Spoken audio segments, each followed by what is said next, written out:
Bharuch express highway પર દયાદરા પાસે કારનું tyre ફાટતા ઉભેલા ટેન્કરમાં ઘૂસી જતા સગર્ભા મહિલાનું મોત, જ્યારે 2 બાળકો સહિત 4 ઇજાગ્રસ્ત થયા. અમદાવાદ રહેતા નરેશ સુથાર તેના પિતરાઈ સાગર જોડે 27 નવેમ્બર છૂટક વાહનમાં સગર્ભા કાકી અને તેમના બાળકોને લેવા મુંબઈ ગયા હતા.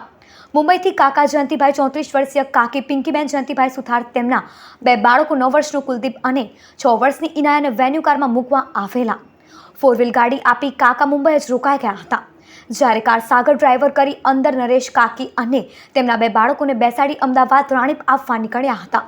શુક્રવારે સવારે તેઓ દિલ્હી મુંબઈ એક્સપ્રેસ વે પરથી પસાર થઈ રહ્યા હતા, ત્યારે ભરૂચના દયાદરા ગામ પાસે કારનું આગળનું ટાયર ફાટતા સાગરનો સ્ટીયરિંગ પર કાબુ રહ્યો ન હતો. કાર રોડની છેલ્લી ઇમરજન્સી પાર્કિંગ લાઇનમાં ઉભેલા કન્ટેનરમાં ઘૂસી ગઈ હતી, જેમાં કાકી, તેમના 2 બાળકો અને યુવાનોને ઈજા થઈ હતી. 9 મહિનાનું ગર્ભ ધરાવતા પિંકીબેનને ગંભીર ઈજા થતાં બેભાન થઈ ગયા હતા. 108 એમ્બ્યુલન્સમાં ભરૂચ સિવિલ હોસ્પિટલમાં લાવતા સારવાર દરમિયાન મોત થયું હતું. ભરૂચ રૂરલ પોલીસ અકસ્માત અંગે કાર ચાલક પિતરાઈ સાગર સામે ગુનો દાખલ કર્યો હતો.